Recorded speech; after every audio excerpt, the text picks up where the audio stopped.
身为一个全台走透透、深入体验在地客庄文化的背包客，具有客家文化的历史建筑一直引起我的兴趣。今天来到铜锣当地人称风水宝地的李氏宗祠，李村长要跟我说他儿时就听长辈们说的祖先建造宗祠的风水故事。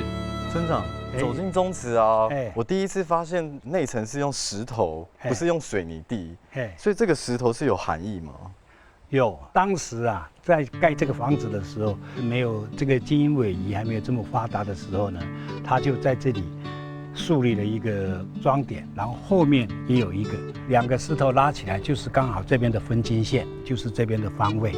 原来这个看起来不同于一般客家建筑的卵石地面，分金线是风水上用来决定家族运气方位，所以古人曾经说过分金差一线，富贵不相见，正是这个道理。村长，你刚刚说有2个中心点，所以这个就是中心点吗？对对对，到最后我们的祖先选定了这个位置呢是丁位，也就希望我们子孙繁衍很多哦。再过来擦偏一点点呢，就是财位，也就比如财，当时我们祖先认为财会用尽，假如是丁位的话，子孙越多，将来我们就越富有。